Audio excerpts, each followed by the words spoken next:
3, Primera a Timoteo capítulo 3 y luego vamos a leer Tito capítulo 1, los versículos 5 al 9. Dice así la palabra del Señor: palabra fiel es esta: si alguno aspira al cargo de obispo, buena obra desea hacer.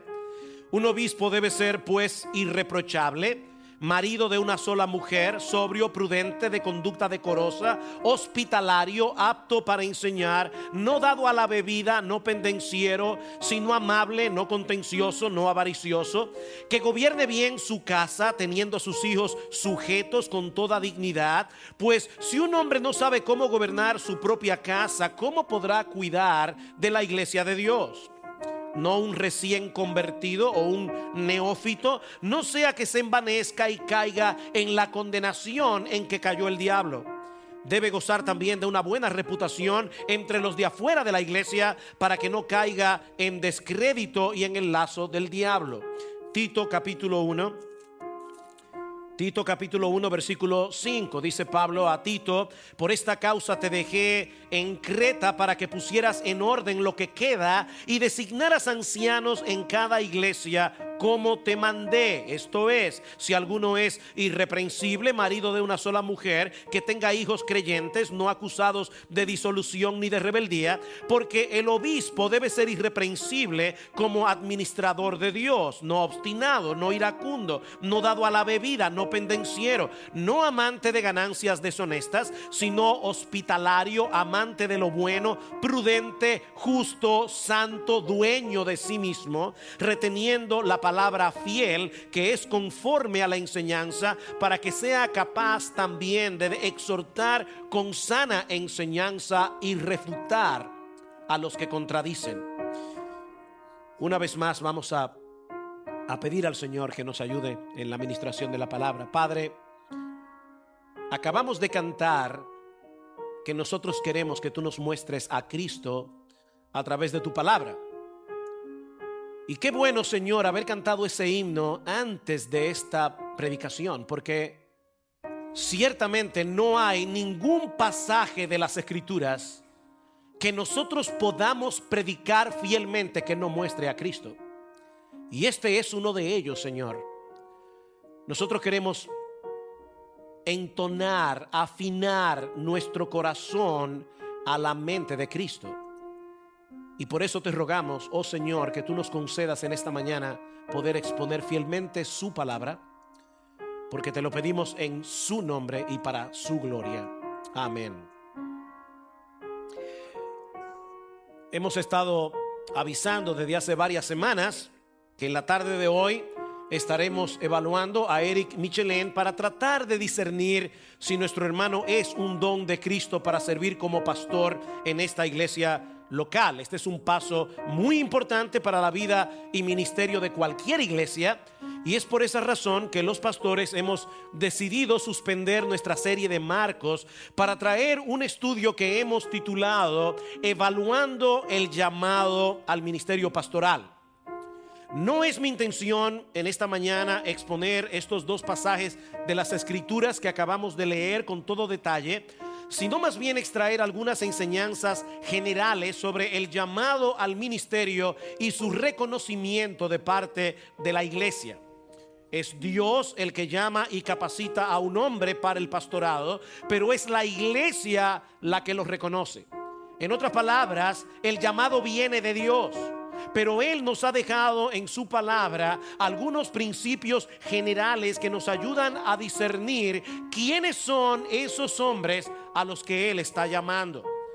De manera, mis hermanos, que el llamado al ministerio es como una moneda de dos caras, en donde entran en juego, como en muchas otras áreas de la vida cristiana, la soberanía de Dios y la responsabilidad del hombre. Por un lado, el Nuevo Testamento enseña claramente que es Dios el que da pastores a su iglesia.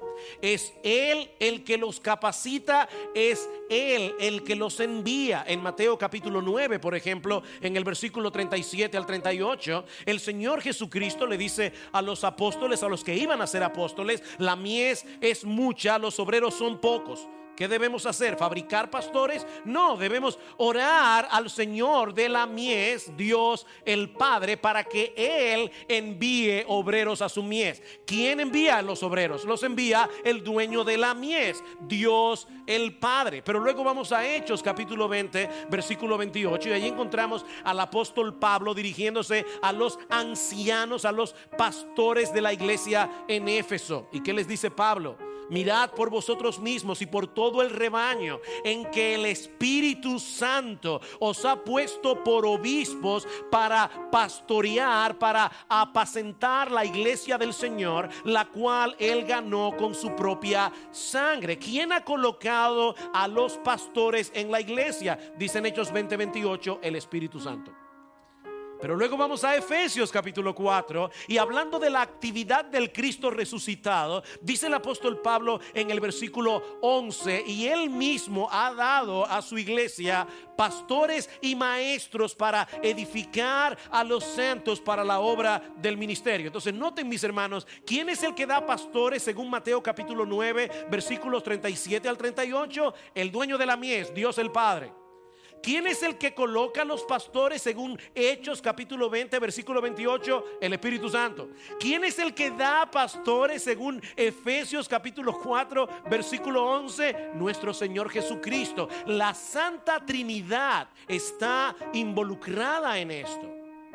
Mis hermanos, los pastores son regalos del Cristo victorioso y ascendido, que está sentado a la diestra del Padre y continúa cuidando de su iglesia, llevando a su iglesia a la madurez a través del liderazgo de hombres comunes y corrientes que Él ha apartado para esa labor. ¿Cuántos pastores debe tener una iglesia local? Los que Cristo quiera darle.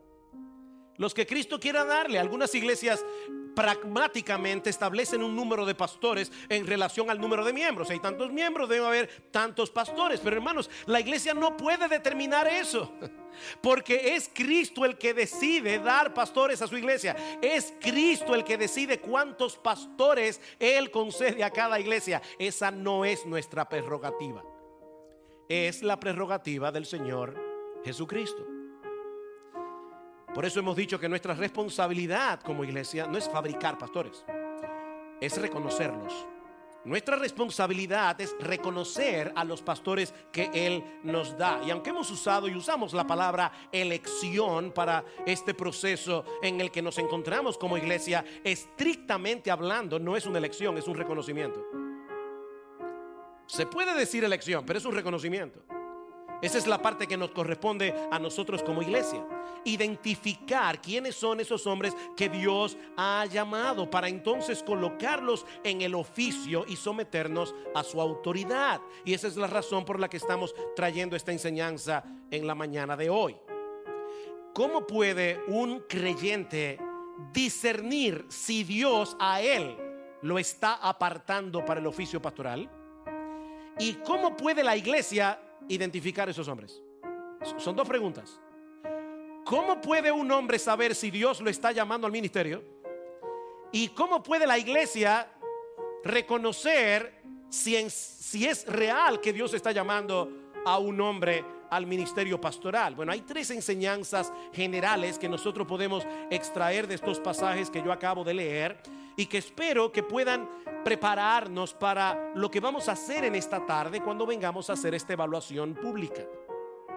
Lo primero es que el hombre llamado al ministerio debe poseer un profundo y desinteresado anhelo por cuidar el rebaño de Cristo. Todo hombre llamado al ministerio debe poseer un profundo y desinteresado anhelo por cuidar el rebaño de Cristo. Vean una vez más el capítulo 3 de 1 Timoteo versículo 1. Palabra fiel es esta: si alguno aspira al cargo de obispo, buena obra desea hacer. Y esa palabra deseo es la palabra griega epithumia, que a veces se traduce en el Nuevo Testamento como concupiscencia. No está hablando de un deseo superficial, está hablando de un deseo profundo. Si alguno aspira al cargo de obispo, buena obra desea hacer. Esta palabra aspirar significa literalmente extenderse hacia algo. Señala el esfuerzo que hacemos con el propósito de obtener algo que deseamos. Por eso la Reina Valera del 60 lo traduce como anhelar. El que anhela obispado, buena obra desea. El estudiante que anhela llegar a ser profesional, ¿qué tiene que hacer? Tiene que esforzarse para lograr esa meta. El atleta que quiere ganar una competencia tiene que esforzarse. Y lo que Pablo dice aquí es que los que tienen esa aspiración por el obispado, buena obra desean hacer.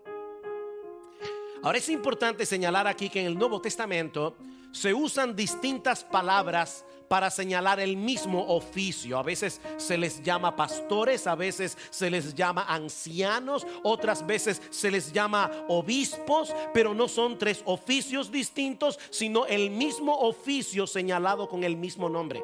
Y yo sé, hermanos, que esta es una enseñanza muy conocida para algunos de ustedes, pero la composición de nuestra iglesia ha cambiado con el paso de los años. Han entrado muchos miembros nuevos, así que permítanme citar algunos textos de las Escrituras para probar que esto es así. Por ejemplo, en Hechos capítulo 20, un texto que citamos hace un momento, en Hechos capítulo 20, versículo 17, dice Lucas que desde Mileto el apóstol Pablo mandó un mensaje a Éfeso y llamó a los ancianos de la iglesia.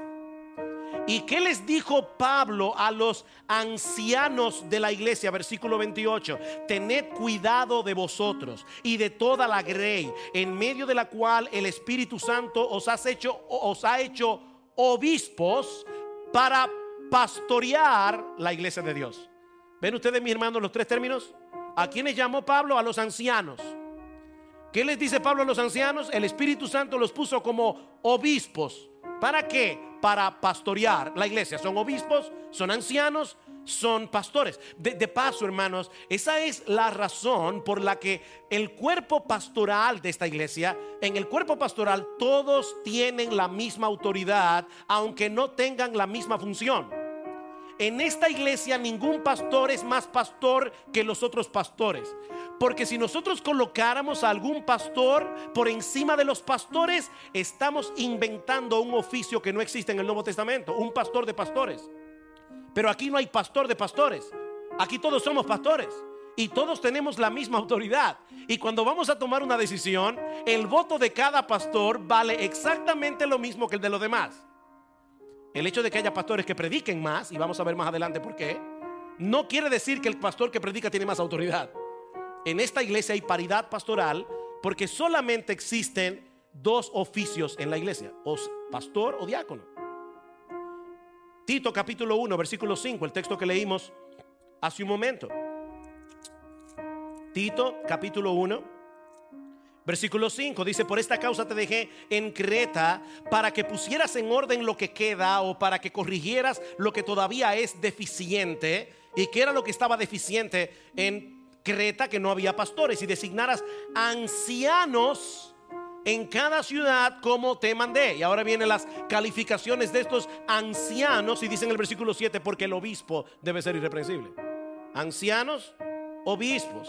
Y otro texto que no voy a citar aquí, pero lo pueden buscar en sus casas, Primera de Pedro capítulo 5 versículos 1 al 2. Allí encontramos la misma terminología: ancianos, pastores, obispos. De manera que cuando Pablo habla en nuestro texto de aspirar al obispado, él se está refiriendo a todos aquellos que anhelan servir en el oficio o en el ministerio pastoral. Y los que tienen esa aspiración, los que tienen ese anhelo, buena obra desean hacer. Por eso yo decía que es un anhelo profundo y desinteresado, porque Pablo está hablando de aspirar por la obra, no por el puesto. ¿Se dieron cuenta? El que anhela el cargo de obispo, buena obra desea hacer. Lo que Pablo exalta aquí es la obra, la aspiración por la obra ministerial. Esa palabra obispo significa uno que supervisa, uno que sobrevela la grey. Todo hombre llamado por Dios al ministerio siente un fuerte anhelo por promover el reino de Dios, supervisando la grey de Dios. Spurgeon decía: si después de un cuidadoso examen un hombre descubre que tiene un motivo diferente que el de la gloria de Dios y el bien de las almas para optar por el pastorado, haría bien en volverse de él inmediatamente. Es la gloria de Dios y es el bien de las almas lo que este hombre aspira. Así que todo el que quiere entrar en el ministerio con una conciencia tranquila debe estar seguro de que no ambiciona otra cosa que la gloria de Dios y el bien de las almas que están en la iglesia. Ahora bien, no importa cuán profundo y desinteresado pueda ser el anhelo de un hombre por el ministerio, la Biblia también enseña, en segundo lugar, que ese llamamiento debe ser confirmado por otros. Repito, no importa cuán profundo, cuán desinteresado sea el anhelo de un hombre por el ministerio, la Biblia también enseña que ese anhelo debe ser confirmado, ese llamamiento debe ser confirmado por otros. El llamamiento al ministerio es algo de tanta importancia que Dios no lo ha dejado únicamente en manos del que anhela el ministerio. Así que cuando Pablo dice en nuestro texto que es necesario, ¿verdad?, que el obispo sea irreprensible, marido de una sola mujer, etcétera, él está presuponiendo que esta persona será evaluada para asegurarnos de que esas calificaciones están allí en el individuo. Él va a ser evaluado por otros. ¿Evaluado por quiénes? ¿Quién evalúa esto? Bueno, en primer lugar, los pastores que pastorean la grey. En primer lugar, por los mismos pastores que pastorean la grey. Ellos son los más idóneos para examinar a todos aquellos que han de ser presentados ante la iglesia como candidatos al ministerio pastoral. De hecho, hermanos, es parte de nuestra labor como pastores identificar en la iglesia dónde están esos hombres que parecen llenar los requisitos de 1 Timoteo 3 y Tito 1 para ver si Dios los está apartando para el ministerio. Es por eso que Pablo le dice a Timoteo más adelante en 1 Timoteo capítulo 5 versículo 22 que él no debía imponer las manos sobre nadie con ligereza. Es nuestra labor tener cuidado como pastores de no imponer las manos con ligereza. Hay una labor que los pastores deben hacer antes de traer a un hombre delante de la iglesia para ser evaluado. Es por eso que cuando vemos a un posible candidato al ministerio, ¿qué hacemos los pastores? Nos acercamos a esa persona para saber si tiene el anhelo y entonces comenzamos una labor de evaluación privada. Hermanos, cuando una persona es traída aquí, ya ha pasado por una evaluación privada de parte de los pastores. Hablamos con su esposa, con 1 Timoteo 3 y Tito 1 en mano, y le decimos: ¿es tu esposo este hombre que está aquí? Ese es el perfil, porque es un perfil, hermano, no es una foto. Es un perfil. Uno puede decir es fulano de tal, pero la fotografía de 1 Timoteo 3 y Tito 1 es el Señor Jesucristo. Él es que cumple esto a la perfección. Pero nos acercamos a la esposa. Este perfil que aparece aquí es el de tu marido. Si tiene hijos adultos, nos acercamos muchas veces a los hijos para preguntarles.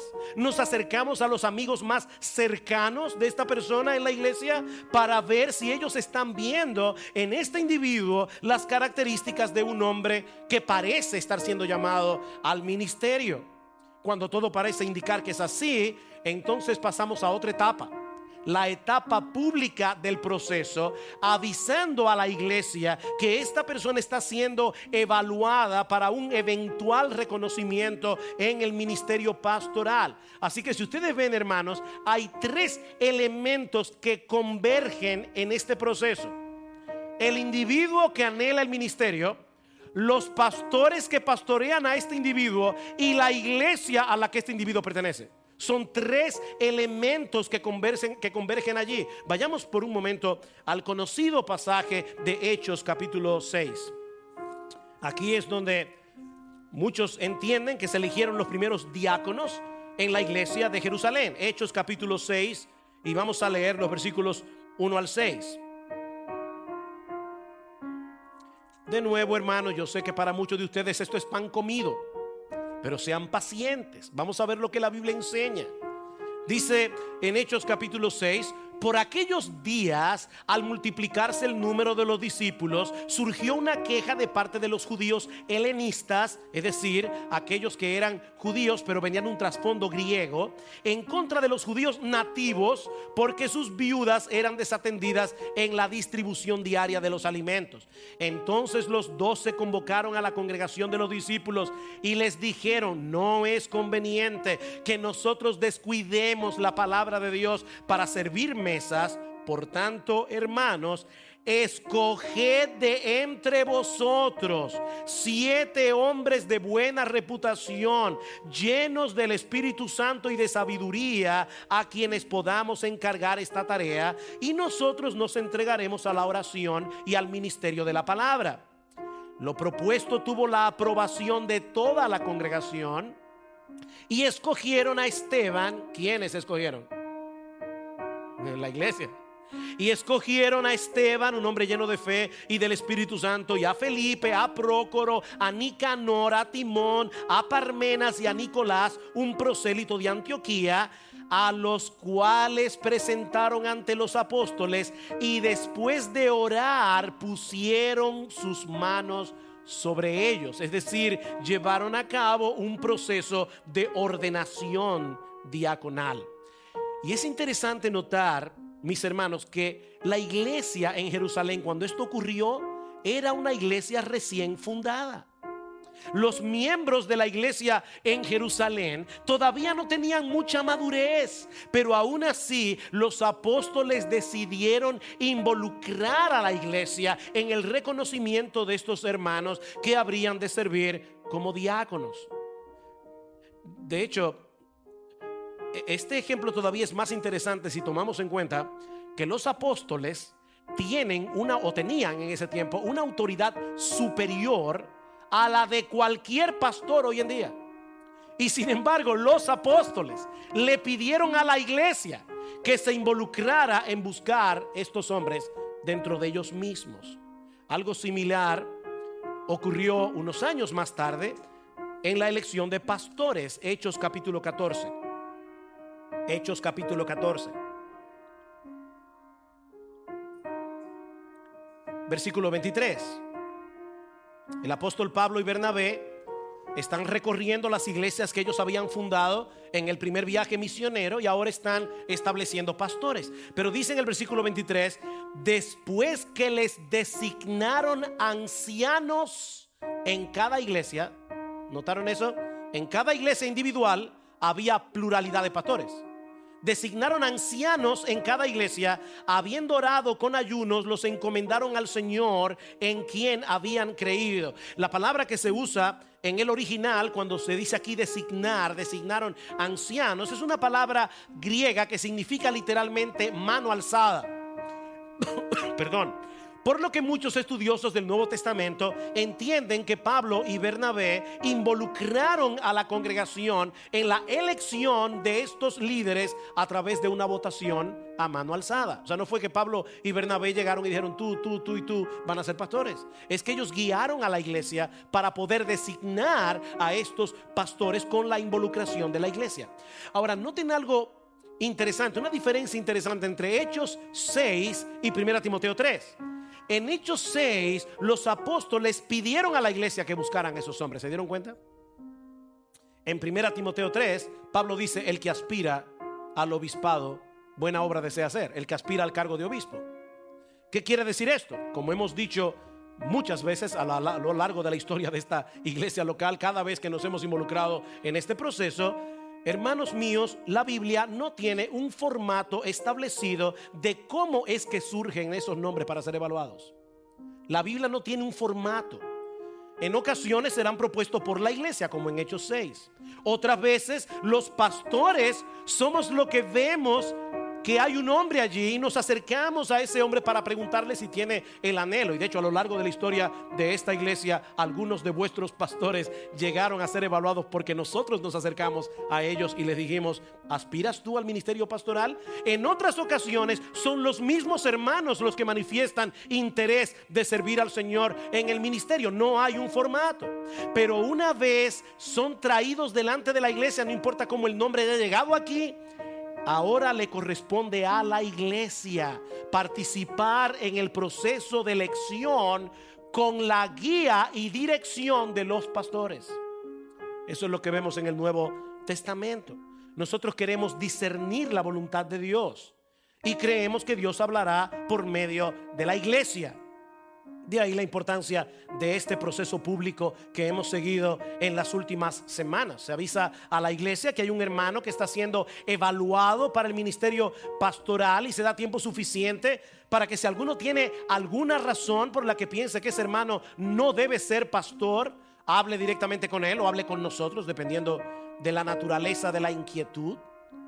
Luego de ese tiempo pasamos a lo que vamos a hacer esta tarde, que es una evaluación positiva, porque lo negativo debió tratarse en privado, yendo a través de las cualificaciones de 1 Timoteo 3 y Tito 1 para estar seguros de que esa persona que está siendo evaluada, en este caso Eric Michelén, posee este perfil que Pablo nos dibuja en ese texto. Y luego que hemos oído a la iglesia en general, yendo cualificación por cualificación: es marido de una sola mujer, gobierna bien su casa, es hospitalario, es sobrio, prudente, decoroso, apto para enseñar, etcétera, etcétera. Entonces pasamos a la votación. De hecho, como verán esta tarde, es nuestra costumbre pedir a todos los familiares directos de la persona evaluada que salgan del salón. Así que obviamente yo no voy a estar aquí. Digo, sí voy a estar aquí, pero no voy a estar aquí. Voy a estar en una oficina en lo que se hace la evaluación pública, porque nosotros queremos que los hermanos hablen con libertad y den testimonios que corroboren que ciertamente esas calificaciones están allí en un grado o en otro. ¿Y por qué hacemos eso? En una iglesia del tamaño de la nuestra, es probable que algunos no conozcan muy bien a la persona que está siendo evaluada. Eso es probable. O es probable que algunos no conozcan algunas áreas particulares de la persona que está siendo evaluada. Pero al escuchar el testimonio de los demás, eso nos permite votar con una limpia conciencia, descansando en el testimonio colectivo de la congregación. Y esa votación al final, mis hermanos, es extremadamente importante, porque el reconocimiento final está en manos de la iglesia. El reconocimiento final está en manos de la iglesia. Pero no solo eso, al involucrarnos en la votación y al escuchar la voz de la mayoría de la iglesia, eso pone un peso sobre nuestras conciencias de someternos a todos aquellos que la iglesia en su mayoría reconoce como pastor. Eso pone un peso, así que es sabio que la iglesia entera se involucre dando testimonio, y es extremadamente importante y requerido en el Nuevo Testamento que la iglesia se involucre en la votación. ¿Y qué es lo que debemos tomar en cuenta a la hora de evaluar a un candidato para el ministerio? Bueno, nuestro texto nos muestra, en tercer lugar, que el llamamiento se evidenciará no únicamente, pero sí primariamente a través del carácter del individuo que está siendo evaluado. Repito, el llamamiento se evidenciará no únicamente, pero sí primariamente a través del carácter del individuo que está siendo evaluado. No es que los dones no deben ser tomados en cuenta, lo veremos ahora, pero es evidente, mis hermanos, en 1 Timoteo 3 y en Tito 1 que el carácter es primordial. ¿Y por qué es importante que nosotros recalquemos eso? Porque la tendencia del corazón humano, no de IBCJ, no, ni siquiera de las iglesias, la tendencia del corazón humano es fijarse en los que tienen más talento o en los que tienen una personalidad más atractiva y carismática? Muchas iglesias eligen pastores porque tienen una buena oratoria. ¿Es un buen predicador? ¿Debe ser pastor? No, no necesariamente. No necesariamente. O porque son carismáticos, no con los dones, sino con su personalidad. O porque tienen inclusive hasta un talento gerencial innato. Hermanos, eso no es lo que la Biblia nos manda a buscar en un hombre que está siendo evaluado para el ministerio. Cuando nosotros examinamos la lista de los apóstoles en los evangelios, una de las cosas que llama poderosamente la atención es lo diferentes que eran los unos de los otros. Increíblemente diferentes en trasfondo y en personalidad. Algunos eran impetuosos como Pedro. Y Pedro siempre tenía un papel protagónico. Yo no recuerdo casi ninguna escena de los evangelios que involucre a los apóstoles que Pedro no tenga un papel protagónico. Esa era de su personalidad. Otros, como el hermano de Pedro, Andrés, tenían un perfil más bajo. Eran personas que estaban detrás. Simón el Celote había pertenecido al ala revolucionaria de la sociedad judía. Él era un izquierdista del tiempo del Señor. Mateo, por el otro lado, era un publicano. Su labor era cobrar impuestos a sus hermanos de raza para dárselo al imperio opresor. Así que en el mismo grupo de los apóstoles teníamos un izquierdita y un derechita. Increíble.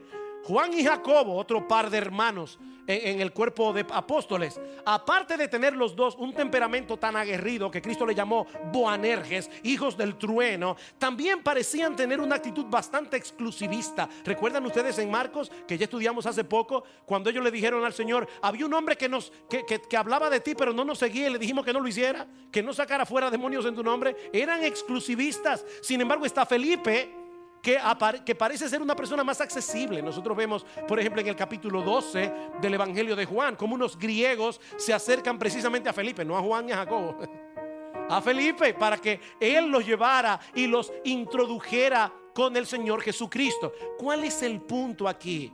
Que todos tenían personalidades y trasfondos distintos, pero el Señor trabajó con cada uno de ellos para forjar un carácter. Y es ese carácter el que nosotros vemos reflejado en 1 Timoteo 3 y Tito 1. Vean una vez más 1 Timoteo 3, palabra fiel es esta: si alguno aspira al cargo de obispo, buena obra desea hacer. Un obispo debe ser pues irreprochable, debe ser irreprensible. Ahora, esta palabra obviamente no significa sin pecado, porque de hecho, si fuera así, los 9 pastores existentes, esta tarde traemos nuestra carta de renuncia. Decía R.C. Sproul que la iglesia es la única institución del mundo, la única institución del mundo que requiere de sus miembros que sean pecadores. Increíble. Ninguna otra institución, ningún otro sitio del mundo dice: uno de los requisitos para pertenecer a este grupo es que seas pecador. Si tú no eres pecador, bueno, eres un mentiroso. Pero el punto es que somos pecadores perdonados. Lo que Pablo está diciendo aquí es que la persona elegida para el ministerio pastoral debe ser un hombre que no pueda ser acusado verazmente de nada que lo marque como indigno de estar en la posición de ser un embajador de Jesucristo. Y ahora Pablo nos provee 5 categorías distintas en la que esta irreprensibilidad debe ser evaluada. Y Pablo comienza por donde debe comenzar: por el hogar. Versículo 3: un obispo debe ser pues irreprochable, marido de una sola mujer. Y luego en el versículo 4, que gobierne bien su casa, teniendo a sus hijos sujetos con toda dignidad. Pues si un hombre no sabe cómo gobernar su propia casa, ¿cómo podrá cuidar de la iglesia de Dios? De paso, a las personas que nos visitan, por favor noten que los obispos, pastores, ancianos no deben ser célibes, deben estar casados. Y deben gobernar bien su casa, deben manifestar competencia doméstica. Y no es que un soltero no pueda ser pastor, porque Pablo era soltero y el Señor Jesucristo era soltero. Aquí estamos hablando de que si el hombre está casado, debe mostrar competencia doméstica, porque el que no sabe gobernar su propia casa, ¿cómo cuidará la iglesia de Dios?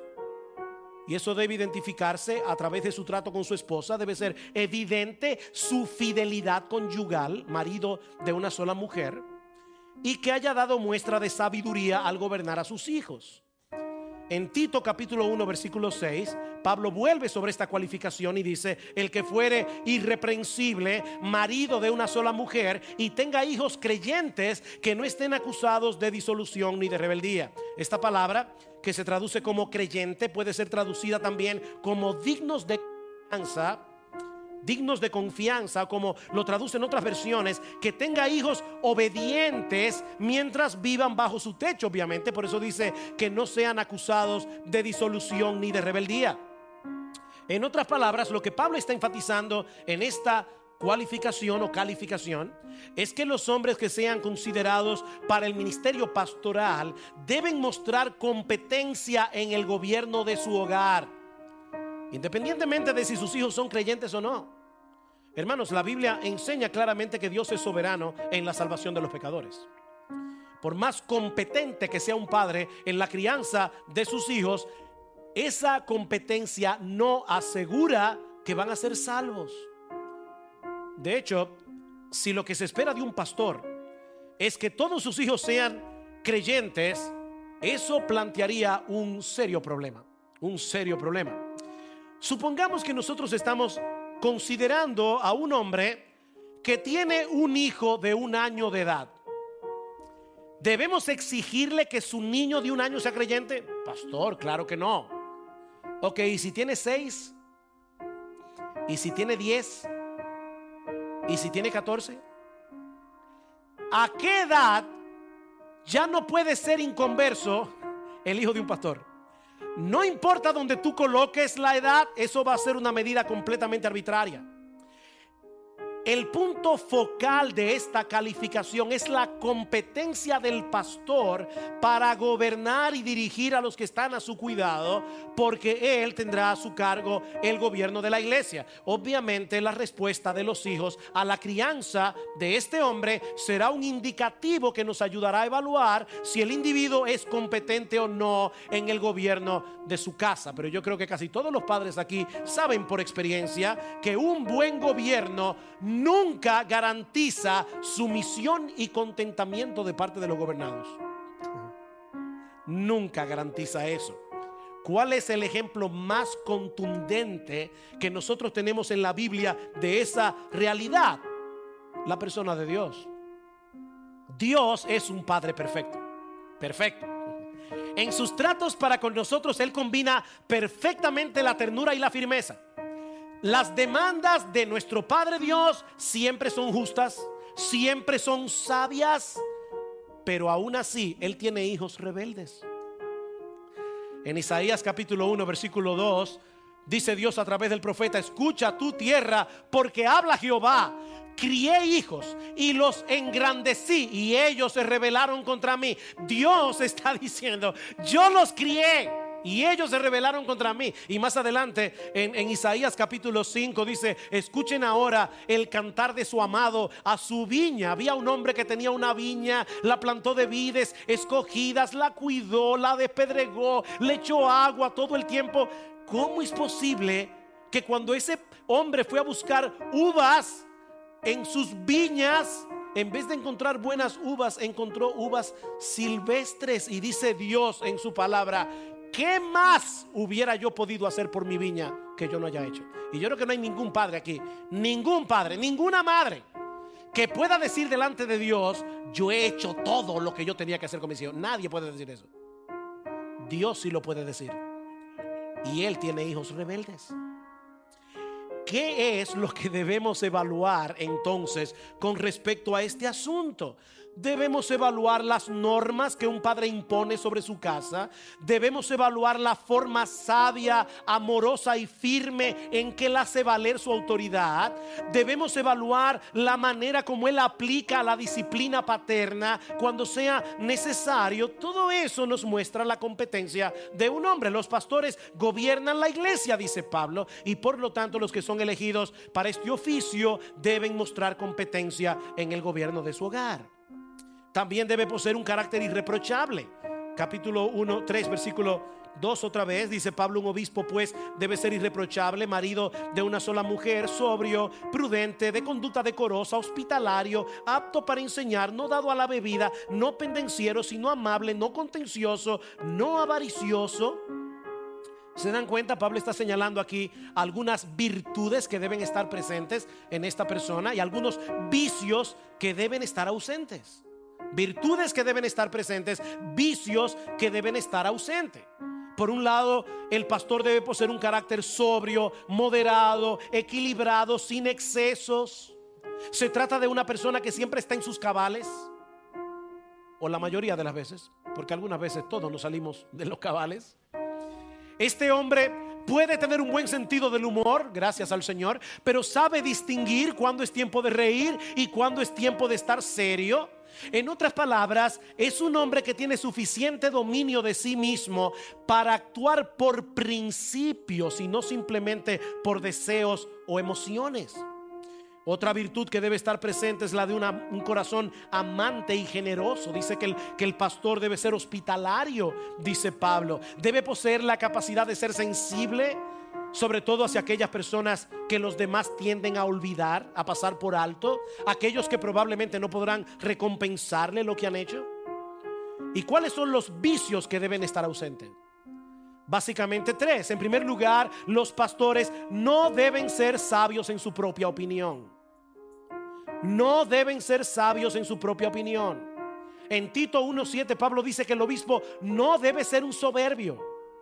Y esa palabra significa voluntarioso, arrogante, inflexible, obstinado, testarudo.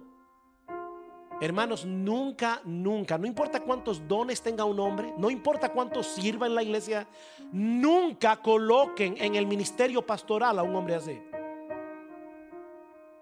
Una de las cosas que nosotros hacemos con cada persona que va a ser presentada aquí en el ministerio pastoral es que nosotros les permitimos que esté en medio de nuestra reunión de pastores, en lo que él pueda oír todavía sin ser pastor. Nosotros queremos ver cómo él encaja en el equipo. Nosotros queremos ver cómo él trata con los demás. Porque un individuo voluntarioso, arrogante, inflexible, obstinado, testarudo es el tipo de hombre que puede causar disturbios en una reunión de ángeles. Ese tipo de persona no debe estar en el ministerio, porque todo el tiempo va a insistir en que las cosas se hagan a su modo. Y muy pronto las reuniones pastorales comenzarán a llevarse a cabo en un clima de fricción y de incomodidad. Y déjeme decirle algo, hermanos míos, miembros de Iglesia Bíblica del Señor Jesucristo. Yo no puedo pensar en ninguno de los pastores de la iglesia, uno solo, que sea un yes man. ¿Sabe lo que es un yes man? Un individuo que a todo dice que sí. Los 9 tenemos opiniones muy claras y somos de personalidad fuertes, unos más fuertes que otros, pero todos tenemos personalidades fuertes. Y yo puedo decir, para la gloria de Dios, que en todos los años que nosotros tenemos trabajando juntos, nunca hemos terminado una reunión de pastores sin resolver cualquier fricción que se haya dado en la reunión de pastores. Pero hermanos, eso es porque estamos claros todos nosotros de que podemos equivocarnos y de que debemos ser enseñables y corregidos por los demás. Yo no sé cuántas veces, y yo digo esto cada vez que doy una charla a pastores, yo no sé cuántas veces yo he llegado a la reunión de pastores con una idea que honestamente, hermano, solo a un genio se le pudo haber ocurrido. Y a los 5 minutos mis pastores me hacen ver que es una estupidez. No somos omniscientes. Pero la persona testaruda, voluntariosa, inflexible, si tú le dices, tú eres omnisciente, te va a decir que no, pero él actúa como si lo fuera. Por otra parte, se nos dice que este hombre no debe ser iracundo, no debe ser rencilloso, no debe ser un peleonero, debe ser una persona que pueda resolver sus conflictos. Algunos somos tercos, tenemos cierta terquedad. Pero cuando eso se une a rencilloso e iracundo, es una bomba atómica. Y finalmente dice que no debe ser amante del dinero. Dice que no debe ser dado a la codicia. He ahí, mis hermanos, las virtudes que deben estar presentes y los vicios que deben estar ausentes de un carácter irreprochable. Pero el pastor no solo debe mostrar, estoy acabando, no se preocupen, competencia en el gobierno de su casa, un carácter irreprochable, sino que Pablo añade también en tercer lugar que debe ser apto para enseñar. Debe ser apto para enseñar. En Tito capítulo 1 versículo 9 dice que debe tener la capacidad de exhortar con sana enseñanza y aún convencer a los que contradicen. Alguien ha dicho, debe tener la habilidad de presentar la verdad en una forma clara, lo suficiente como para que las personas puedan entender lo que está diciendo. Debe poseer en alguna medida la habilidad de comunicar. Eso no quiere decir que todos los pastores deben poseer este don en el mismo grado. La Escritura nos enseña que algunos excederán en su capacidad de enseñar y predicar. Es por eso que dentro del cuerpo de pastores, los pastores mismos lo apartan para que ellos dediquen la mayor parte de su tiempo a la predicación. Primera Timoteo capítulo 5 versículo 17: los ancianos que gobiernan bien sean tenidos por dignos de doble honor, mayormente los que trabajan en predicar y enseñar. Dentro del cuerpo de pastores, algunos trabajan mayormente en esta área. Pero esto no elimina el hecho de que todo hombre que sea llamado a realizar la labor pastoral debe ser apto para comunicar las verdades bíblicas en una forma efectiva. Algunos serán más aptos para hacerlo a través de la predicación, otros a través de la enseñanza, otros a través de la consejería personal. Pero todos deben ser aptos para enseñar. Por otra parte, Pablo dice también que debe ser un hombre maduro en la fe. Versículo 6: no un recién convertido o no un neófito, como dice la Reina Valera, no sea que se envanezca y caiga en la condenación en que cayó el diablo. La palabra neófito significa una planta recién plantada. No un recién convertido, es un hombre que posee cierto grado de madurez espiritual. Porque de no ser así, esto no solo podrá ser desastroso para la iglesia, sino también para él mismo cuando se vea en esa posición y sea tentado a envanecerse y caer en la condenación del diablo. Es decir, la sentencia que fue pronunciada contra Satanás debido a su arrogancia. Y finalmente, Pablo menciona que debe tener una buena reputación en el mundo. Versículo 7: debe gozar también de una buena reputación entre los de afuera de la iglesia para que no caiga en descrédito y en el lazo del diablo. El hombre que sea elegido para el ministerio pastoral debe tener un testimonio irreprensible aún entre los inconversos que tienen contacto con él, ya sea a nivel laboral, a nivel familiar o a nivel social. Hermanos, ¿qué hemos visto hoy? Que los pastores son llamados y calificados por Dios para cuidar la iglesia en su nombre, pero que la iglesia es la encargada de reconocer a estos hombres que han sido llamados y calificados por Dios para este oficio. ¿Cómo puede la iglesia reconocer a estos hombres? Tomando en cuenta tres cosas. Si la persona posee un anhelo profundo y desinteresado por cuidar el rebaño de Dios, si de acuerdo al testimonio primero de los pastores, pero también de la iglesia, esta persona posee un carácter irreprochable, y si es apto para enseñar. Como pueden ver, mis hermanos, este proceso es bien serio, pero no es algo místico. Este es un proceso serio, muy serio, pero no es algo místico. No hay que esperar una revelación especial de Dios o percibir una especie de aureola alrededor de la persona que está siendo considerada para saber si Dios la ha llamado. No. Si una persona anhela el ministerio pastoral y de acuerdo a la evaluación de los pastores y de la iglesia, este hombre posee las cualificaciones de 1 Timoteo 3 y Tito 1, entonces podemos dar nuestro voto de reconocimiento con una limpia conciencia. ¿Y por qué ese reconocimiento público es importante? porque Cristo revela su voluntad final a través de la iglesia. Y repito lo que decía hace un momento, porque eso contribuye a amarrar nuestras conciencias al testimonio colectivo de la congregación a la hora de reconocer a estos hombres como una autoridad oficialmente designada por Dios y a la que yo me debo someter como miembro de esta iglesia. Mis hermanos, déjenme decirlo de la manera más clara posible: los pastores no imponen pastores. Los pastores no imponen pastores, pero los pastores guían a la iglesia en el reconocimiento de esos hombres, como vemos claramente en el Nuevo Testamento. Este es un proceso que debe hacerse en oración, en dependencia del Espíritu de Dios. Pero hermanos, ahora ha llegado el momento de tomar una decisión como iglesia. Y todos los miembros de esta iglesia deben estar aquí esta tarde. Todos los miembros de esta iglesia deben estar aquí esta tarde para involucrarse en esta evaluación y en esta votación pública. ¿Tú sabes por qué?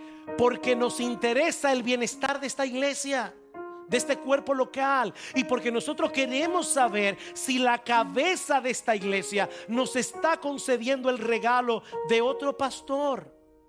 Como decíamos al principio de este mensaje, los pastores son un regalo del Cristo victorioso y ascendido, que continúa cuidando su iglesia y llevándola a la madurez a través del liderazgo de hombres comunes y corrientes que Él ha apartado para esa labor. Así que hermanos, Cristo nos está dando el privilegio de unirnos junto con Él en la labor que Él sigue realizando de edificar y cuidar a su iglesia. Eso es un tremendo privilegio. Si tú no tienes interés en este proceso, si a ti no te interesa estar aquí, mi hermano, déjame decirte esto como pastor ahora, con toda la firmeza con que yo puedo como pastor: tu alma está en peligro, porque eso está evidenciando claramente que a ti no te importa la actividad de Cristo, que a ti no te importa su iglesia, y eso puede estar evidenciando un serio problema en el corazón. Un serio problema en el corazón. Esto es serio, hermanos. No es místico, pero es serio. Nuestro Señor Jesucristo nos está dando un privilegio. Nos está dando un tremendo privilegio. Vengan y únanse a mí en este proceso de yo dar pastores. Wow, qué condescendencia del Señor. Él es soberano, como decíamos al principio, en la cantidad de pastores que Él concede a cada iglesia. Pero hermanos, nosotros somos responsables en reconocerlos. Nosotros somos responsables en colocarlos en el oficio de la manera como Él ha establecido en su palabra. Así que hermanos, que Dios continúe enviando más pastores a esta grey, conforme a su corazón. Hombres que sin ser perfectos puedan pastorear este rebaño con ciencia y con entendimiento. Pero también debemos anhelar que el Señor continúe produciendo en cada miembro de esta iglesia la disposición a ser guiada y equipada por los pastores para hacer la obra del ministerio, como dice Pablo en Efesios 4. Porque hermanos, no se eligen pastores para que hagan la labor que tú debes hacer. No se eligen pastores para hacer lo que a todos nos corresponde. Se eligen pastores para que nos equipen adecuadamente para hacer con fidelidad la obra que a todos nos corresponde como parte de este cuerpo local. Vamos a orar. Vamos a poner en sus manos la conclusión de este proceso de reconocimiento pastoral para que Él confirme esta tarde, a través de la mayoría, cuál es su santa y perfecta